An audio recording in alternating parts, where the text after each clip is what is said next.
First responders, thank you for all that you do. I'm Garrett Martin of the Alberta First Responder Mortgage Program, a program I put together myself. After spending 8.5 years in law enforcement, I got my mortgage broker's license, and now I'm a proud sponsor of the Alberta First Responder Association and doing mortgages for first responders.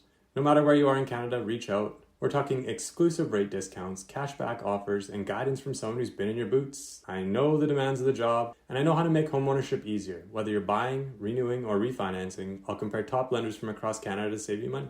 So visit garrettmartinmortgages.com or text me at 403-915-1025 and let's get to work for you. Thank you for your service.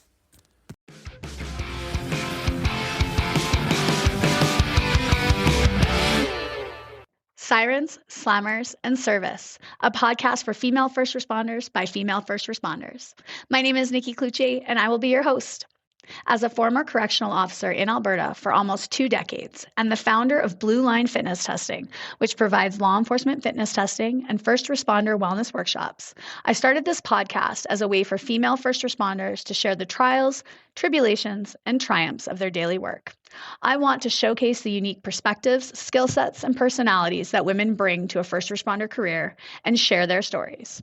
So get ready to laugh your ass off, learn a whole bunch, and be inspired by some pretty badass women. Let's go. Welcome back, guys. Oh my gosh, today I am joined by an absolute dream person. I'm joined today by Dr. Katherine Rolfe, who's a registered psychologist. She is honestly military experience for 6.5 years and also Edmonton Police Service for over 20 years.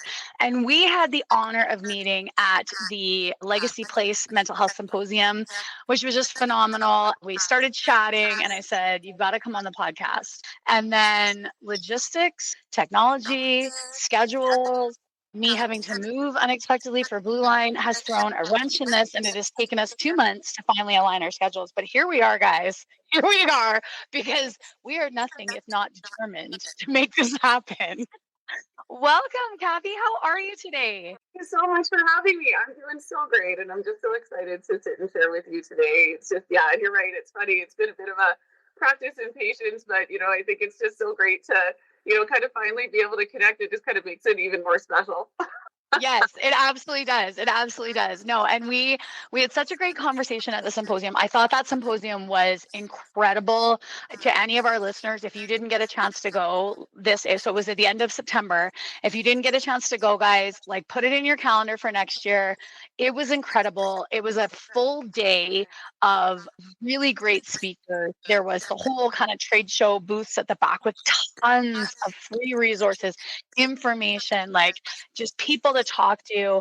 It was a really great networking event too. I felt like there was a lot of different agencies. People were sitting at different tables. You were able to talk to different first responders, and it was across the board. It wasn't just law enforcement. It was first responders across the board, which I really thought was amazing, and just a great day, which I loved. So you guys were there. You were there with your business, which I want you to, I'm going to turn it over to you in just a quick second. I want you to tell us all about it. But I want to know, because when we started chatting, we started talking about some of the connections we have through EPS and people that we knew. And I just found it really intriguing that you had gone from policing into psychology as a registered psychologist. That journey and the work it would take to get there, to me, is very interesting. And I knew our listeners would be on board with it as well. So tell me, how did this come about? How did you get into this world? And what did it look like for you? It's such a great question and such a big question, really. It's, I grew up playing sports, and, I think like a lot of first responders do, we're kind of all just sort of team people right from the get-go almost. And we enjoy being active. We enjoy being on the go. And I was no different.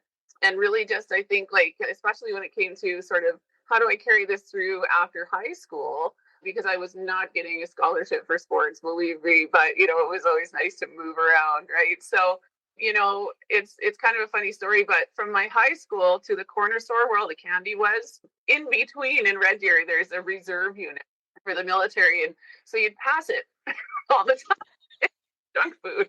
And basically, I couldn't quit looking at it. Every time I went by, I'm like, that just looks really cool. So one day I just diverted and went in and kind of signed up, and we graduate in June, obviously, from high school, but I don't turn, 18 until August. And so essentially I joined at 17 and spent my 18th birthday running around in the army. So yeah, it was really cool. And then really from there, I went to university, I took criminology. I always wanted to go to law school. Please don't hate me.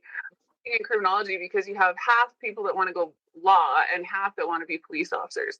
And so I just really found I kind of migrated toward the police officer people and, really joined a friend group there that, to this day, some of them are still in touch and we just, yeah, it's wonderful. But because of that, I think like with the Edmonton Police Service, you have to put at least at the time 30 people down as references to get in your application. And it's like, oh gosh, I don't know if I know 30 people that say nice things.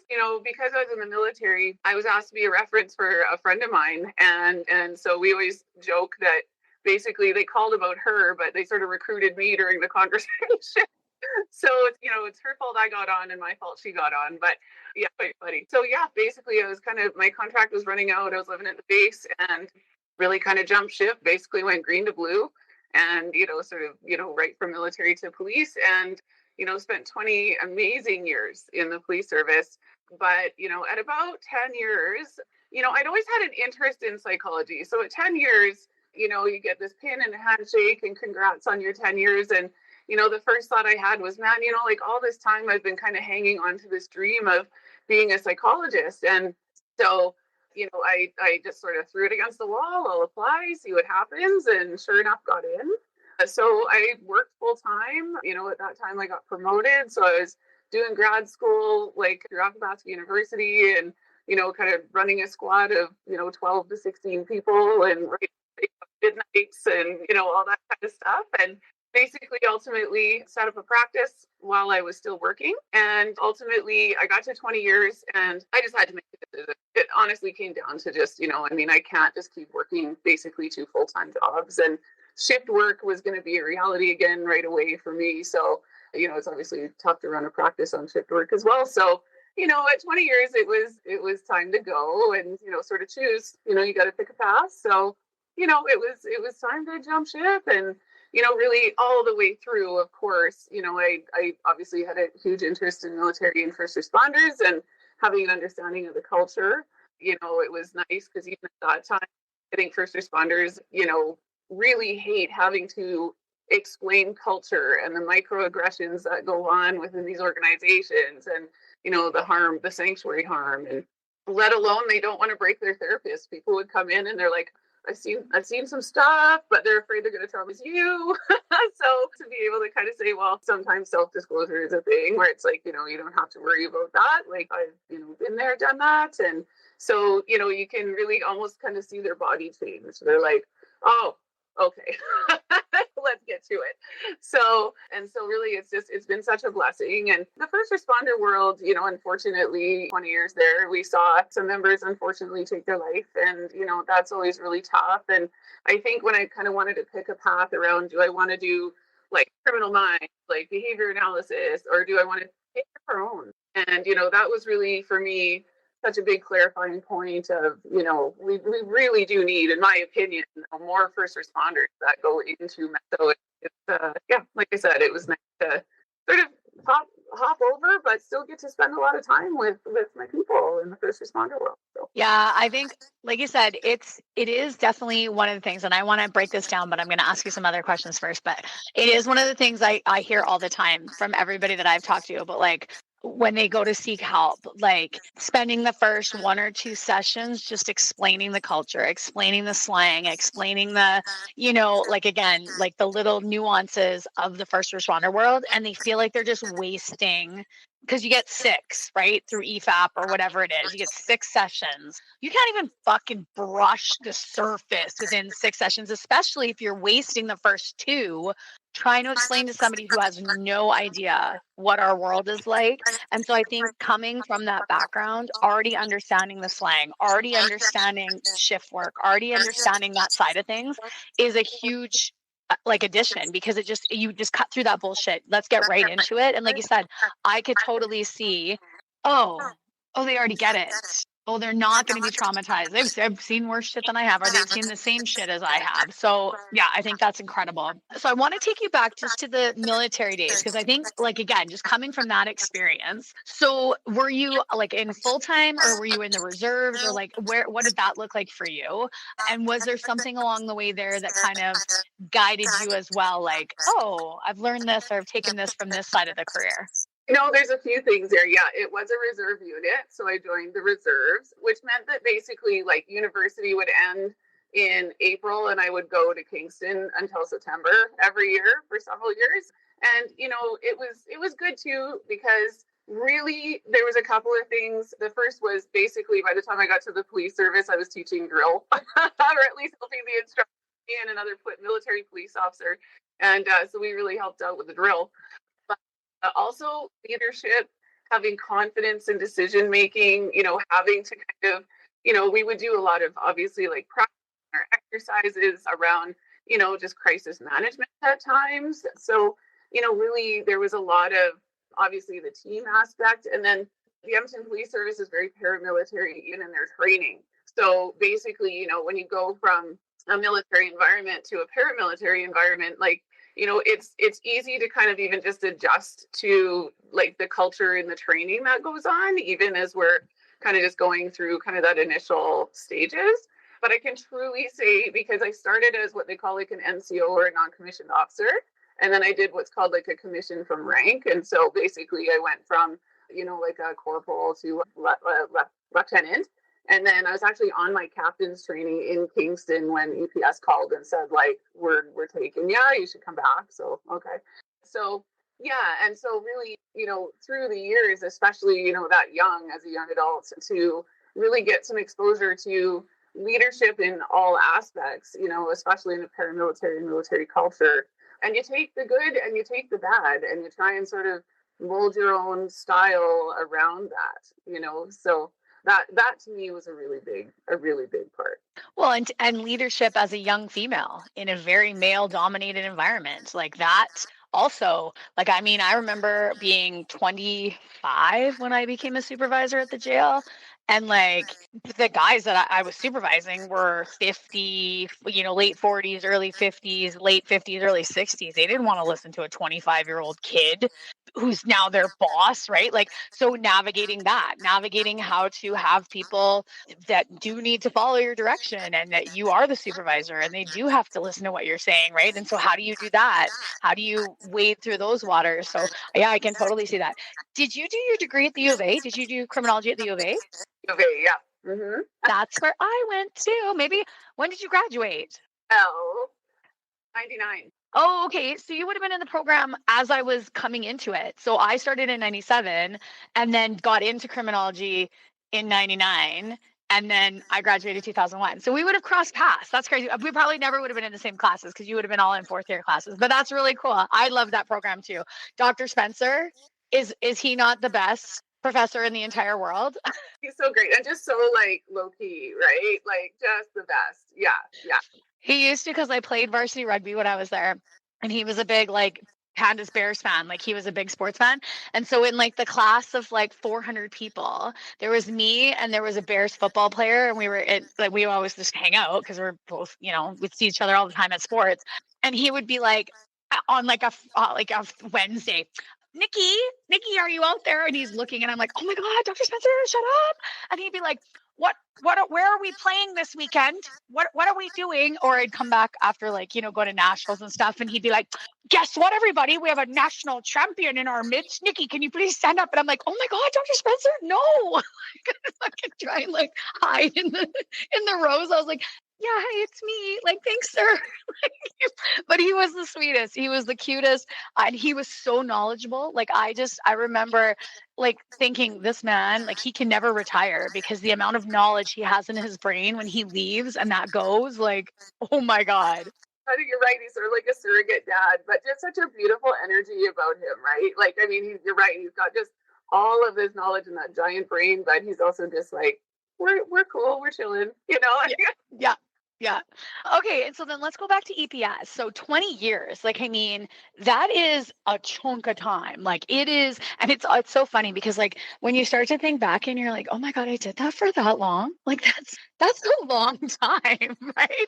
Like as you're going through it, it doesn't seem like that long of a time. Every so often you hit the wall where you're like, oh my fucking God, this is the longest time ever. But like, you like it also goes by in a snap and you're like, how did 20 years go by? But you started obviously on patrol because that's where everybody starts. What were some of the other kind of like units and things that you did throughout your career there? You know what? I was very lucky. And I do think like, being female is helpful sometimes in that sense because, I mean, like, well, I'll just answer. So basically, I started in North Division back when North Division was one division. So like, it was one. We were running out of Londonderry Station. So yeah, dating myself on that one. But that was really cool. And it was funny because I started in what they called C10 at the time, which was like Charlie Platoon 10, squad. But they called me the hen from 10 because I was sometimes in, like at night, especially when we're working, like, so, you do a lot of strip searches and like all that kind of stuff. And if you ended up down in cells, you'd be there forever, just, oh God, there's a female down in cells. Perfect. Let's bring our prisoner down that can come search. You're like, yes. So, so that was amazing. In my patrol time, I had one of the best FTOs at the time was FTO. Field training officer, Troy Carrier was his name, and he was just amazing dog guy, training to be a dog guy. And, really, I think like right from the get-go, I just had just wonderful support. And, everyone was incredibly accepting. And I think that really does make a difference, especially as a female. I mean, as a recruit, obviously they still kind of do the recruit thing, but it was never like gender-based, right? It was lovely. And then from there, I went down to because of course, they need females. So I went down to cells. And I can say, honestly, a lot of people really don't love that. But, a lot of learning went on there around arrest processing, around, bail hearings, what that side of things look like. Unlike the RCMP with EPS, you'll bring your prisoner down and, we'll do the bail hearing sittings. So the RCMP tend to kind of run the gamut from start to finish, from arrest to bringing them into a bail hearing. But at EPS, it's like that. So it was great. Got to know a lot of people. And then from there, I went to a place called EIIU, which is Edmonton Integrated Intelligence, which is actually like a provincial organized crime unit. It's a covert unit. While I was in arrest processing unit, I was lucky enough to get the undercover course and vice work. So we got to sort of do the undercover prostitution thing and the John stings, and ultimately was able to do a little bit of undercover work as well. So I went to the provincial organized crime unit, the EIIU at the time. It's kind of like IROC now. Then basically from there I went to the drug undercover street team, and then I went to gang unit.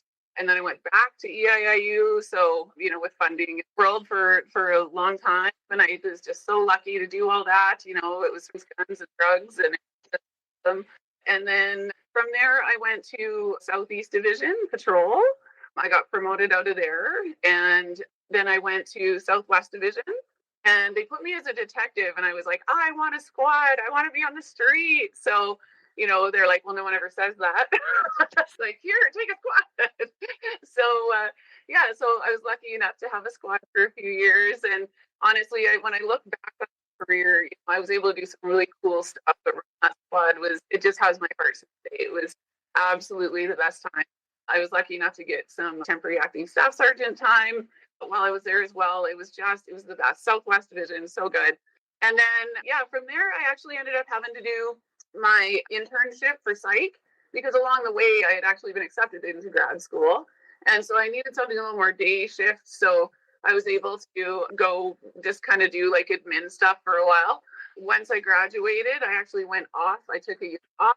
I licensed as a psychologist, so I kind of worked all over northern Alberta, just sort of driving like Edson, Whitecourt, on away as provisional time. But I was kind of laughing because I was like, 1 minute I'm running high risk calls with hostage takings and guys barricaded in their house. And now, because child psychology was part of what I registered in. And now I'm making Play-Doh pumpkins for Halloween. So, and then when I went back, because I did register, I passed my licensing, all that stuff. And then, at that time it was like decision time, right? Like, what do you do? It's a fork in the road. But I was like, you know what? I still got like 10 years left. I really want to make it to that 25 years. It's all about pension. And so I went back, and it was lucky. I was so lucky because a good friend of mine was running a project that was just starting up on reducing wait times at hospitals for mental health apprehensions. And so, or Form 10s. And, anyone that's been to the hospital, they see the long line of, police cars parked out from this Form 10 project, because of course I spoke the language of health, but then I also spoke the language of policing. So we were able to really work for, several years with Alberta Health Services, which was an incredible partnership with EPS and AHS. And then ultimately at some point, the project ends and they're like, you got to pick because you're going back to. And so unfortunately I didn't make it to 25, but I left at 20, and I got to tell you, it's absolutely the best thing I ever did. It's no regrets. But I have to say, especially working with first responders, like almost exclusively in my practice, when you have people that are leaving first responder places, boy, oh boy, like it's like the identity loss and this and, all of that was going on. And the other part is I already knew what my life looked like outside of policing, because I had been running my practice for almost 6 years on the side. So you can say to my first responders that are, unfortunately sometimes not able to return, like I knew what my life would look like, and I still struggled. Like it was still very like stressful, and like, what am I doing? Is this the right call? And, all of that kind of stuff. But then also that kind of, like I said, the existential, like, who am I if I'm not a first responder? And so, really, it's so easy to relate to that, because, like I said, it's got to be 10 times worse when you're just kind of like, I don't know what I'm doing. Yeah, I think you're totally right. It's like for me, same thing. Like leaving 17 years and like kind of having a plan, being like, I want to start this business. I want to do this, but like with no fucking clue what I was doing. I don't have a business background. I never ran a business before, and leaving what I knew inside and out. I could do that job with my fucking eyes closed. I knew I was good at it. I knew that I could do it. I knew that I was confident, and had a great paycheck, had benefits, had a pension, right? To leave that and then go, and like you said, I've done an episode on the identity crisis that happens when you leave the career, and how it hit me and how hard it can be, because even though you don't, and again, we've always said this throughout the podcast, number one piece of advice, your identity is not, you are not like your whole life is not a first responder. You are you. What you do is a first responder. But even when you have that mentality, even when you know that still becomes your life. Those become your friends. Those become what you do. It becomes what you talk about. It like permeates every part of your life. And so then when you leave that and you're like, what the fuck? The fuck am I doing out here in this wild civilian world? Like, oh my God. So yeah, I completely agree with that. I love the opportunities that you had through EPS, though. I think that's incredible. And like, because we always talk about, oh, I want to become a police officer, and all people see is patrol, really, right? Or maybe like school resource officer. That's kind of why they're drawn to policing or to becoming a police officer. But there are so many opportunities out there for all of these different units, all of these different things to do. And like to have had that opportunity to try all those different things is awesome. And I agree. APU, so APU for our listeners, arrest processing unit, cells, basically. People think it's like the shit posting. It's like, oh, you got stuck in the APU. But I'm telling you, same thing. When I worked in, we call it A&D, admissions and discharge, which because we went back and forth. It was one of my favorite spots, because there's so much to learn. Yes, you're doing strip search upon strip search upon strip search, and you're seeing gross, nasty, smelly, disgusting things, but you're also learning all the paperwork. You're learning the warrants. You're learning the recogs. You're learning the bail process. You're learning the court processing. You're networking with so many different agencies. Like for us, at least, I mean, you're dealing with a lot of the officers, but we had RCMP, you guys, sheriff, border patrol bringing people in, like other sheriffs from other provinces doing interprovincial transfers. Like, so you see all these different people, you start to learn all these different things. It's an incredible learning opportunity. So yeah, I agree with you on the APU. I think, people think it's a shit posting, but the things you learn down there are just prime. I think it's just a prime example too of like, it is what you make it, like, I mean, really, it's like, yeah, it's like, are people lining up to go there? Not so much, but I mean, I again, like one of my best friends, even to this day, we met in the APU. Like, I think you can go to crappy places, but if you go in with curiosity and a willingness to learn and really, if you have a good crew, oh my God, like you can do anything. It's just the best. So yeah. And it can be super fun. It can be super fun down there. Like that is one of the postings where like you go home at the end of the day and you're like, you'll never fucking believe what I saw today. Yeah, guys, like you said, we'd walk you down the hall and see you guys. And yeah, you're right. It's kind of getting to know everyone in the city because everyone's bringing prisoners. So, that's another part of it. So it's so good. And just helping people out that way because it can be confusing. So talking about the project you worked at the end, the mental health, like Form 10 and reducing wait times. What an incredible initiative that is, because the same thing for corrections, right? And when I was a manager, right, as you were probably kind of in this project, it was like EPS is like, please take these people, please bring somebody to sit on these people, because right now there's 7 squad cars and there's 14 officers sitting in the hospital, not on the streets, because they're sitting with these mental health people who we know are going to be Form 10, which means they're going to become ours. Like we know this because this is kind of how this works, right?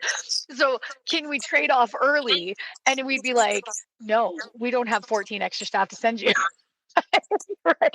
So that initiative. Thankful for AHS for being just so willing to lean into it too. I mean, like, you're right. At the end of the day, it's a staffing problem. Like it's an EPS staffing problem. It's, a correction staffing problem. It's an AHS staffing problem. And, I mean, they can't create beds where there's no beds, so yeah, it was like, and it's tough as a police officer because you'd be listening to stuff going sideways on the street and you're just trapped at the hospital. Right. So, it's just, yeah, it's almost like an emotional piece to it too, of just like, oh my God, like my squad mate's in a fight and I'm sitting here, so yeah. Ultimately, yeah, like my hope is that, it's been 6 years since I left almost. Yeah, it's crazy. But, in a way, it's kind of like you just hope it continues, because there was just such a recognition that, that's not a good, use of police resources. So, yeah, it was a great project. I was very grateful. Well, and I think, like you said, when you then come back from that and it's like, okay, now you got to make the choice. Like which fork in the road are you going to take? I think, like I say this to anybody that makes a choice later in their career to leave or to change or to do something different, the bravery and the courage that comes from that, because it is extremely scary. It is one of those things where you go, even after you've left, for probably the first year, maybe 2 years, you're going, oh my God, did I do the right thing? Am I an idiot? I should just go back. Because if I go back, I know what I'm doing. And I know that they're going to take me back. They're going to be like, oh my God, yes, please come back. Please come back. We need you. So you're going to be loved and wanted when you go back. And whatever you're doing, whatever you choose to do, can sometimes be way fucking harder than working as a first responder. Like sometimes I think, and then when I hear people bitch about like how hard it is, I'm like, you motherfuckers know nothing. Come function in the real world out here because it's not fucking easy. So the bravery. Vacation and the sick time, like, if I miss a day, I don't get paid, like it's that kind of stuff where you're like big picture. It's and like you said, the paycheck's pretty darn good. So, I mean, like I often say, it's like, you trade one stress for another, right? And business and all that stuff is obviously stressful too. But, I mean, at the end of the day, yeah, like, it's, well, I did my whole, like for my doctorate, I did my first project on identity loss and first responders that have to medical out. And, it was just, yeah, it was so on point, right? It is, it's one of those, like you talk about, I think like, it's so tough to like integrate, into, a community that you've been serving and protecting in whatever way your first responder career had you do that, where you kind of feel like you're more of the, the sheepdog, and all of a sudden it's kind of like, oh gosh, like I don't fit in here, but I also don't fit in here. And we're so bad at small talk, so bad at small talk. You see all these like crazy, intense, mostly, a lot of trauma and like all that kind of stuff. And then like, they're like, so what are you doing for the weekend? And you're like, oh my God, like I do not care. So we're like horrible to talk to outside of our, and then between that and the shift work, right? You're just like, oh man, it's hard. Everyone's like, work-life balance. You're like, how? Absolutely. Well, and I think the other part of like your journey too is having gone to school basically almost full time, as the same time as working full time, that juggling that with shift work, with lack of sleep because night shifts suck and you're not sleeping well, like that, I mean, again, that dedication to this dream that you had, you didn't give up, you were like, yep, I'm playing the long game, and I'm seeing the picture, and I've just got to keep grinding it out, and I just got to keep hustling, and it's going to happen. And so to do that, and then to also set up your practice along the way and be traveling out to rural Alberta. One of my best friends, she's been a registered psychologist now for 2 years, but when she was same thing, she was driving a white court on Mondays and coming back on Wednesdays, and then she would be out to another place on Fridays and come back on Sundays. And it's like, man, how the frick are you doing it? And same thing. I was laughing when you were saying, Play-Doh pumpkins, because she doesn't like child psychology. That's not her vibe.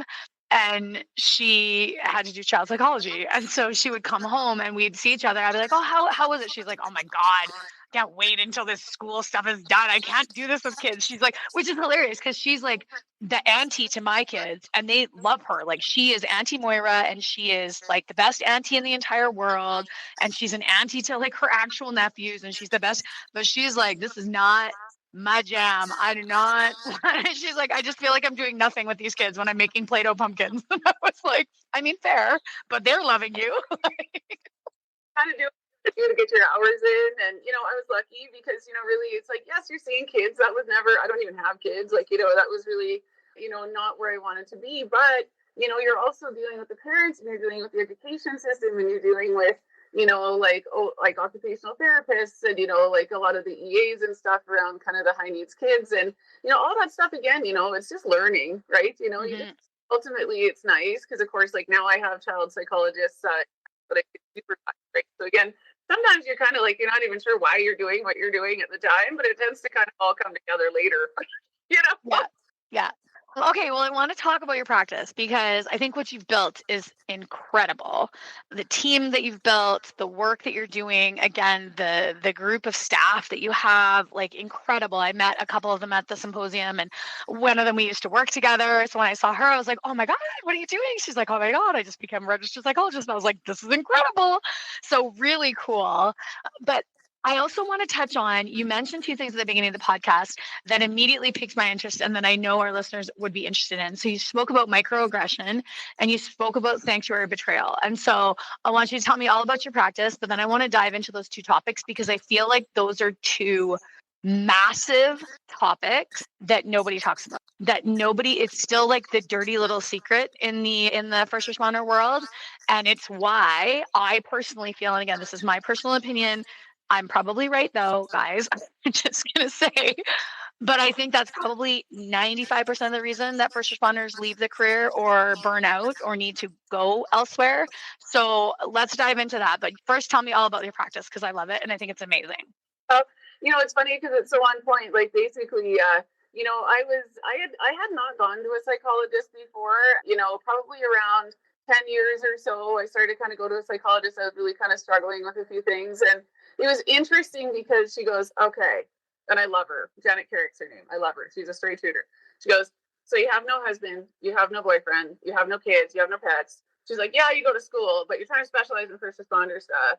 And so basically like your whole life is EPS. And she's like, I have had people come in here where there's like, they're under investigation for something and they're stressed out, but they go home to their wife and their kids or their sports teams or like all that kind of stuff. And she's like, you are so out of balance because if anything happens to you in the police service, it is going to be personal. It is going to be devastating. So she was like, you are so out of balance. You really need to work on your work-life balance. And that's ultimately why I call my company Balance. Like that was such a profound conversation for me.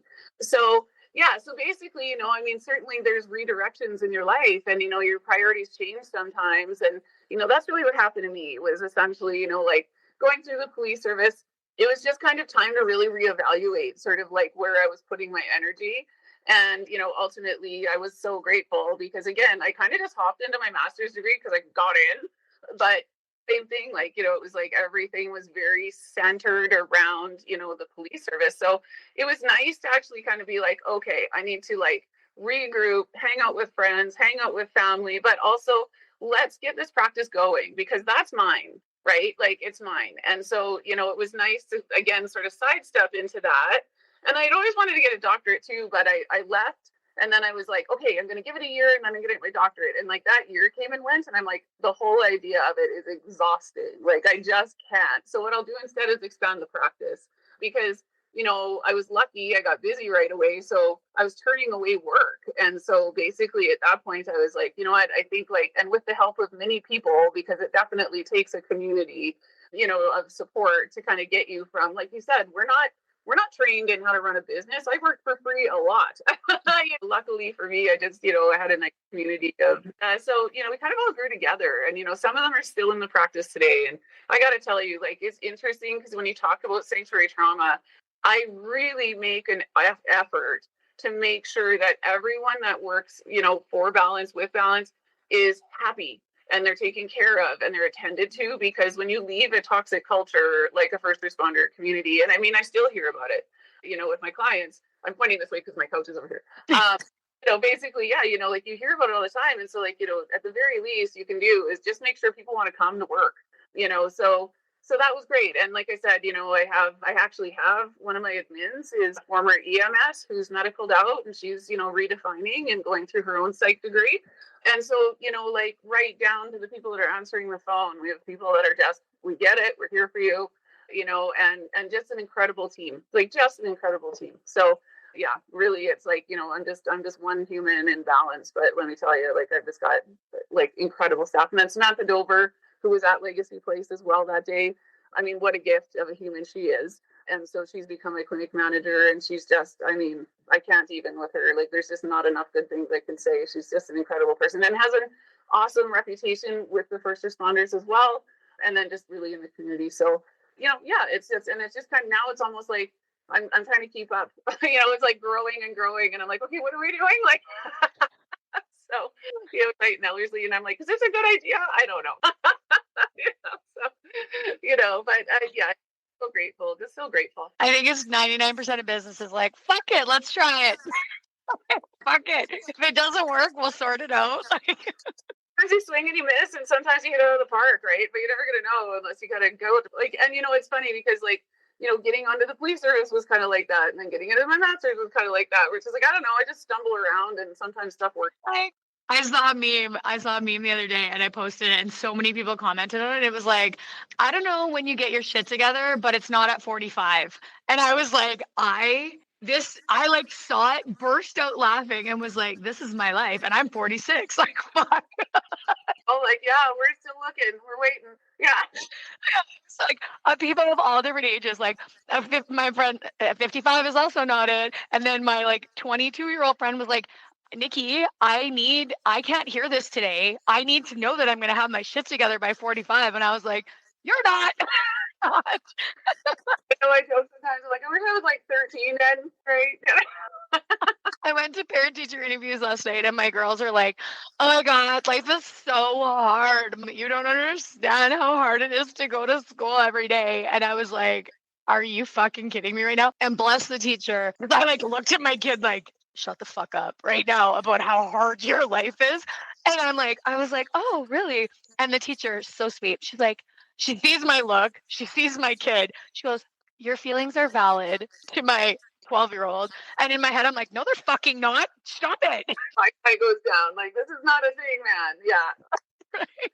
But I'm thank you, teacher, for making my child feel heard. Because in my head, I'm you have the best life ever. Shut your face.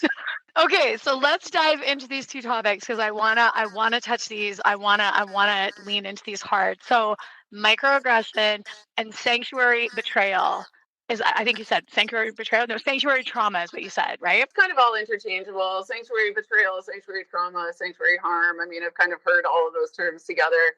And the microaggression part is part of the sanctuary trauma. I mean, it's kind of I have not had a first responder come in. Doesn't matter. Military too. It is the events that they see and do, and it is the organization, and it is never one or the other. It is it is always both. And so, I think I guess the definition of it is failure to protect or prevent harm to your members as an organization.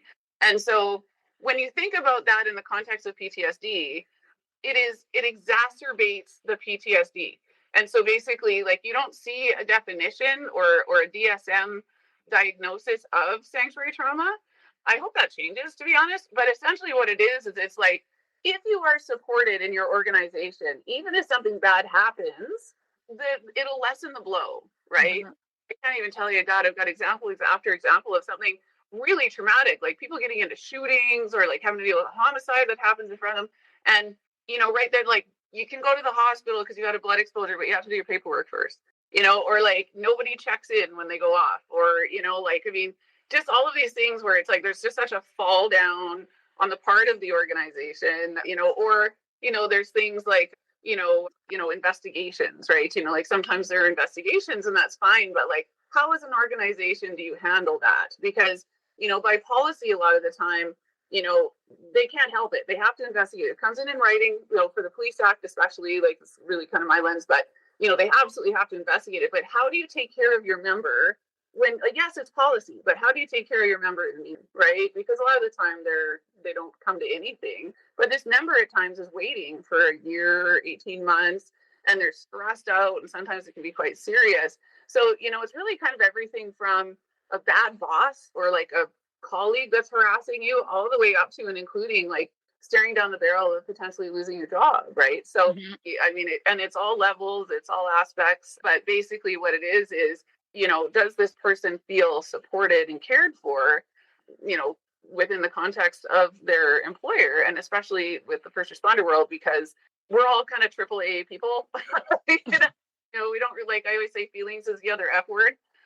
So we don't really, and I mean, it's been changing, right? Obviously, through the years, which is kind of nice to see. There's a lot more trauma-informed approaches and things like that too. We have employee family assistance stuff.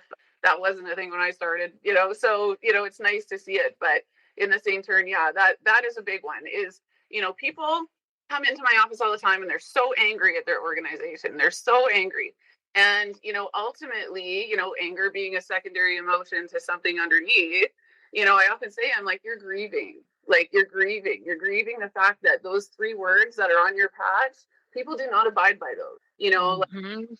like whether you go to depot or you go through training of some kind. And it's like, this is what it takes. Like, run up the hill, polish the boots, do all the things, act in accordance with, the morals and ethics that are so touted. And yet you find out very quickly that there are people within the organization and at times, in upper ranks that are not abiding by and don't. And so, ultimately, you kind of find out, weird way to say it, but you kind of find out that this place doesn't love you back, and that's really hard. And it's quite heartbreaking, because it's kind of like, again, I'm just a number. Unfortunately, you kind of are, like Mhm. chiefs that, have, passed away and, their seats filled before the funeral. You know what I mean? Like, it's just, unfortunately, it is, this place doesn't, take care of you in your old age and have, bring you Jello in the nursing home. It's not, it's not that. So, that's that, again, the pain and the betrayal that's felt. And then, the thwarted belongingness of, when you are peopling all the time. I mean, yeah, there's people that you work with that drive you nuts, but when you start to feel like you're kind of like on the outside of that, especially if you actually go off of work and you're like, oh man, like, like it or leave it, this place gives you a sense of belongingness. And then when you lose that, and you lose it fast when you step out, Nikki, I'm sure you've noticed, right? Mhm. It's like, stepping off a speeding train and everybody else keeps going and you're like, hey, but it's like, can you remember me? Like, you know, but, so a lot of people, I hear it all the time. It's like, well, no one's reached out, or like the only time the organization's reached out is because I've been off for 6 months, so they want to get my gun back, or, like that kind of stuff, or, it's, yeah. So it's tough because, when you put all of your energy in shift work, of course, like where it's interrupting your ability to maintain a work-life balance with non-police or non-first responder people, because who's got Tuesday, Wednesday, Thursday off in a week, right? Like, Mhm. so, those relationships tend to fall away, maybe sometimes not so, not quickly, but, it's a huge effort to try and kind of maintain those. And so really your whole world becomes this place. And so when it blows up, right, it's very tough to take. And there's a whole lot of grief and a whole lot of anger associated to that. But yeah, so yeah, it's a tough one. It's a tough. I think like you summed it up perfectly. It's the grief of, for me, it was like grief for sure, but it was like the realization of like, oh my God, like I literally come here every day and put my life on the line. Literally every day. I could not go home to my family and you don't give a fuck about me. Like you actually don't give a fuck. And like that shock, but then also the sensation of like, God, you're stupid. Why did you ever think that they did give a shit? Right. And so then you feel like not only do you feel shocked, betrayed, grief, devastated, but you also then are made to feel kind of like stupid, which also none of us like to feel stupid, right? Nobody likes to be made to feel stupid. And so then you're compounding that and being like, oh my God. And it just happens over and over and over and over again. I likened it, and I've talked about this on the pod. I likened it to being a domestic abuse survivor, where I would say I would get, I'd get in shit for something, or something would happen and I would have that sense of betrayal from like a higher up or a coworker or something and be like, how the fuck could you do that to me? And then be like, go home, sit on it, be pissed off, be upset, and then be like, you know what? I just got to go back and I got to work harder. I just got to go back. I got to be better. Like I just, you know what? I got to not fuck up like that again. If I just go back and I'm better, then this isn't going to happen again. And then go back and get beat again. And then go back and get beat again and beat again and beat. And why don't you leave? Why aren't you leaving? Why are you staying? Like we always say to domestic abuse survivors, like, why didn't you leave? Because I thought it would get better at some point. And it just didn't, until the point where I hit my breaking point and was like, this is going to kill me. This relationship with my employer is going to kill me. So I better get the fuck out. Otherwise, it's going to kill me. And like, until you hit that point, sadly, that's a lot of the time, people stay or they die. And like, it is that upsetting to me that we still, and again, we've made really great inroads. We've done a lot of work. But I feel like we've done a lot of work on the external, what the public can see. Oh, wow, you saw a horrific homicide. We need to get you support. We need to have CISM come in. We need to have, a debrief. You need help. Absolutely, we're going to get you the help. But on the next fucking day, when I say to you, where's the paperwork from that homicide? Why didn't you do this? How did you let this happen? That homicide wouldn't have happened if you'd have done this, this, and this, like you're trained. Yeah. While you're making a fucking split second decision and 85 other fucking things are going. And so then the betrayal hits. Not only do you have the horrific homicide, which actually you were pretty good with, because we are pretty good with that shit. Yes, there's things that we see that never go away, but we're also trained on how to fucking compartmentalize that and go, I need to just get the shit done. I need to get my job done. And yeah, I'm going to process that later. But then to be hit with that betrayal from the employer, and that hurts more and that affects us more. And we haven't done work on that yet. I truly feel no agency has. We just don't have, and I don't want to say the leadership, because I know that there are good leaders out there in these agencies. I just don't think that as a whole, agencies don't have that capacity yet to realize how fucking bad it is and how much it actually affects our frontline.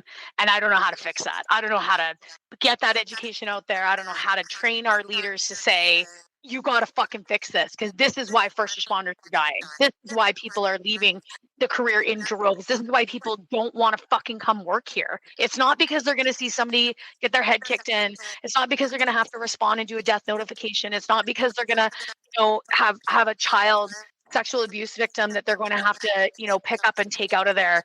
Yes, that stuff's so horrific. It's the other shit that's killing us. Right. And I think like that's the really big part, right? Is, we are pretty good at seeing bad things, right? There's an expectation, not only seeing bad things, but you're going to get assaulted. Like you're literally going to get assaulted at work most of the time. But, the difference is inmates are going to inmates, bad guys are going to bad guy. But at the end of the day, like the sanctuary trauma is personal. Like that's personal, right? And that's why it cuts so deep, is because, we're going to see some things that we had no control over. And most of the time we're kind of just, we're cleaning it up and we're doing our best for, the survivors. But at the end of the day, it's like that, the stuff that the sanctuary piece where they tell you, when you get on the job that it's like, we're a family, we take care of each other. But things go sideways. That ain't true. And so, you're right. You deal with like a sense of really being, misled, but then also, yeah, like it's just on a deeply personal level, so that's right. And then especially if you have mental health going on already and your coping skills are pretty depleted, because I often say with my first responders, it's like, we start at you have PTSD. It's just how bad, many years, first respondering and not have trauma. Like, I mean, meeting a diagnosis, like a criteria for PTSD, but you have trauma. And so, when now all of a sudden, the sanctuary trauma starts as well, it's just, like I said, it exacerbates it. And that's when people are literally like, we can process a lot of the traumatic calls, but I can't go back there, like it's just that. So, yeah. Yeah. So what, because I know, again, we're getting long on time and you have so many other people to talk to because you are very busy, but what is one, if you can sum it up with a little bow on it, what is one strategy that you would say for our first responders that they can, and deal with is not the right wording, but that they can start to process some of this betrayal and some of this sanctuary trauma? You know what? I think, oh gosh, there's like, I'm going to break the rule. I'm going to do more than one. I think the first one is get a therapist early in your career. That's always my big one. Is it's like, it's not a matter of if, it's when. And so, don't wait, like get proactive, not reactive when it comes to like self-care, and whether that's a therapist. And I think like a lot of the time, because I'll have first responders with several decades ongoing, like I've never been in an office before, like with a drink, like, oh my God. But, demystify that process because, we're actually pretty nice people, So we're happy to listen to you talk about paint drying if it means that we're developing, because when things go sideways, whether that's organizationally or an event that you went to, you've already got somebody that you can pick up the phone call, which helps. So get a therapist early. And whether it's like, once every, month or two, just as an oil change because nothing's really happening, but at least you get a check in, like something like that. You got benefits using it. That's, I think, is just kind of getting used to the self-care and the therapy process early. The other thing I think is like, if you can, keep that work-life balance, I think like oftentimes is kind of like, again, kind of back to what, my therapist said is like, there's a lot of people that are coming in with a lot of stuff, but they're able to offset that with, hockey teams or coaching or their kids or, a vacation that they're going to go on. But like, that helps with perspective taking, right? Mm-hmm. So, oftentimes I say it's like there's an event, there's an interpretation, and then there's like an emotional response. And so like where the trauma is in that second part, because you can have two people go to the same event and one's traumatized and the other one isn't, right? So maybe still part of like, what does it say about me? Is there guilt? Is there shame? Is there, like a not good enough piece around, could have done more? Should I always say the three ugly sisters, coulda, shoulda, woulda, but basically it's like, that's a lot of the time when it comes to sort of how we're interpreting. Are we taking our supervisor, who's a crusty fuck to everybody, personally? Like, I mean, is there things that you can do to control that, right? As well, kind of about, can you lay a complaint? Can you change? Can you, lay a harassment? Like, there's things too where it's sort of like, you might feel kind of powerless, but exploring sort of how you can, find the control in these situations, but then also like, how are we carrying that in our heart? Mm-hmm. That's a really big one because again, the organization doesn't love anyone. It's not just you. So, I mean, there's kind of that part too, right? But when we're stuck in our own process, it's so hard sometimes to see that. But we've seen, our squad mates, really good members, whoever, like kind of go down for stuff too. And it's bullshit. But happening to you, how are we carrying this stuff? So, and then of course, like part of that as well is like the self-care piece. Like, I would say I'm like, trauma, anger, frustration, anxiety. These are physical things. Like, so, when you're shaking and you're mad, like, I don't care if you take like a baseball Nerf bat to like your bed. So, you go to a rage room where you can break a bunch of stuff, run or lift heavy things, but you have to get it out. And so, I call it like doing coping or not doing coping. So, the doing coping is that, like, it's like, get tired, get sweaty, get like breathe hard. But then there's also like the not doing coping, which is like meditations and journaling and just, allowing yourself to sit in those feelings and recognize that, no feeling is forever. I mean, they sitting in our shit, basically. but allow that, as opposed to just kind of like you said, it's like we stuff and we try and do better, and then we stuff and then we try and do better. And it's like the repetition of, kind of that stopping that ultimately, like the lid blows off the box eventually, right? Mhm. So, talk to somebody. And I do think too, like, even if it's a friend or a squad mate or a spouse or whatever, like, you also have to share your experience, because I don't know how many times myself I'll be in my head about something, and then it's like you'll tell somebody and you're like, well, now that I said it out loud, like, that actually sounds kind of dumb. So like, I've been carrying that around for days, but 3 a.m, it seems really bad, but then I've said it out loud, 6 over beer, it's like, oh. Those are great pieces of advice. And yeah, things that I agree with wholeheartedly.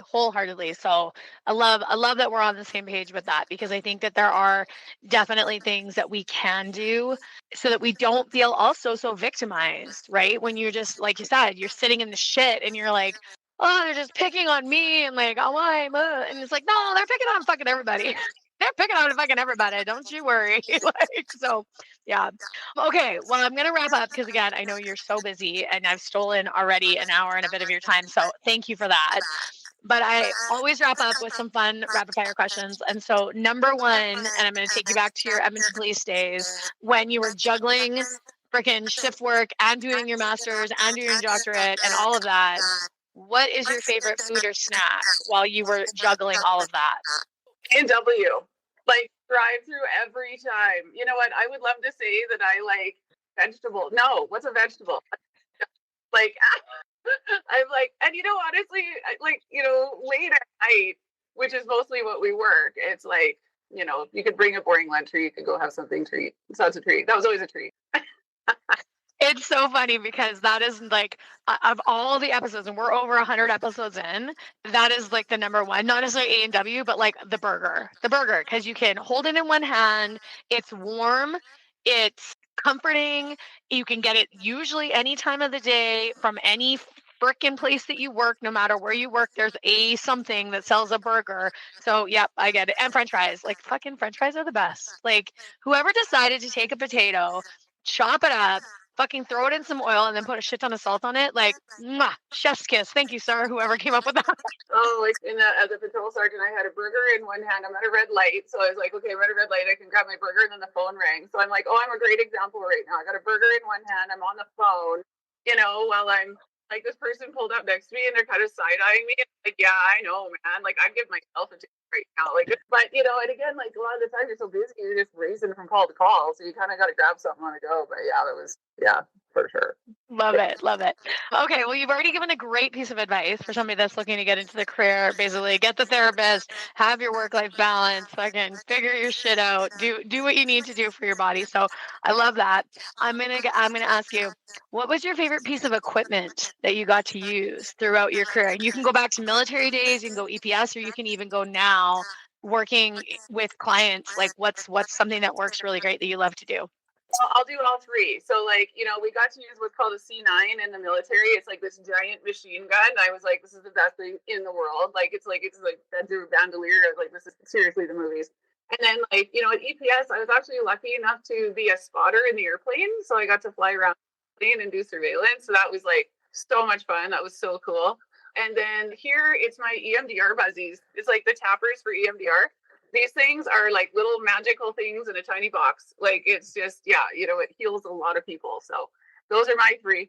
Yeah. Oh, I love it. I wish we would have had time to talk about EMDR. That's okay. Maybe we'll do another show. We'll do another episode and we'll do it all on that, because there's lots of questions from our viewers and from our listeners on that piece of kind of therapy and how that works. So yes, we'll come back to that one. Okay.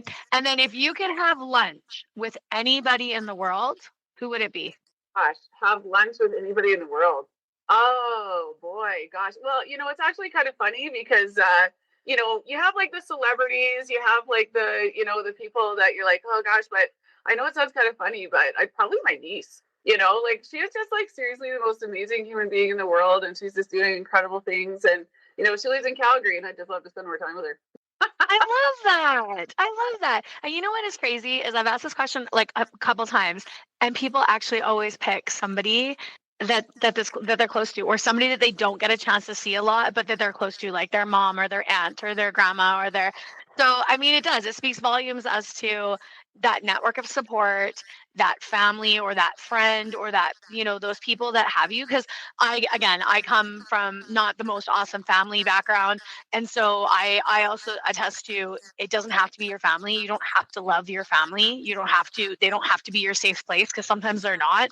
But you find that alternative family, you find that extra, you find your group of friends, you find those people that become your family. And so, yeah, I love to hear that because it does. It speaks volumes as to having that support network and having those people that you can go to and just have great conversation and they make you feel better and they fill your cup.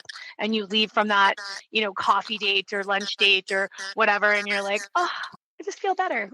Same my sister and my nephew, but I just had dinner with them last night. So, well, if they watch this episode, they get butthurt. I just saw you. So. I love that. Yeah. The caveat.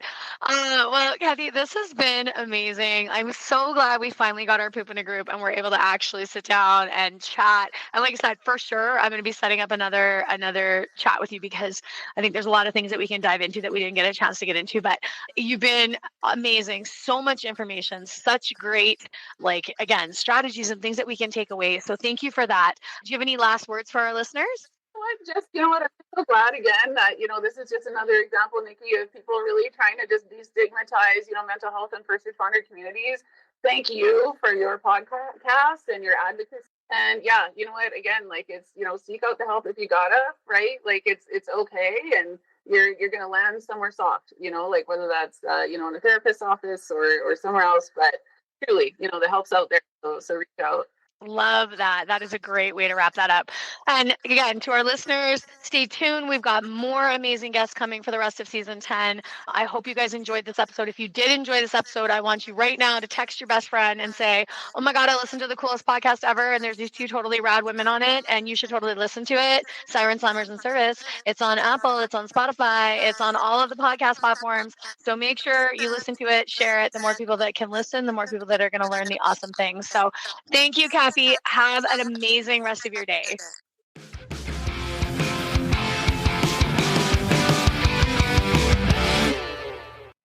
Well, that's it for today, folks. Thanks so much for tuning in, listening, giving me your time, your energy, and your attention. I completely appreciate it. Make sure you check out our next episode with another badass female first responder anywhere you get your favorite podcasts. And follow us on Instagram and Facebook at bluelinefitnesstesting.com. I hope you stay safe, keep your head on a swivel, and watch your six.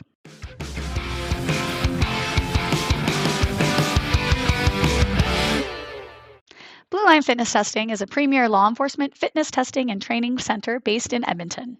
Specializing in helping individuals prepare for the physical demands of a career in law enforcement, we offer comprehensive fitness evaluations, specialized training programs, and classes tailored to meet the unique needs of our clients. Our facility hosts a range of classes and are committed to fostering a supportive and empowering environment where clients can achieve their fitness goals. Our team includes experienced trainers who bring specialized expertise in law enforcement, self-defense, personal training, and rehabilitation. We engage through our community through challenges, events, and our podcast, and we are dedicated to helping individuals succeed in their fitness journeys and career aspirations in law enforcement. Are you looking to get started with your career? Come see Blue Line Fitness Testing, and we'll get you there.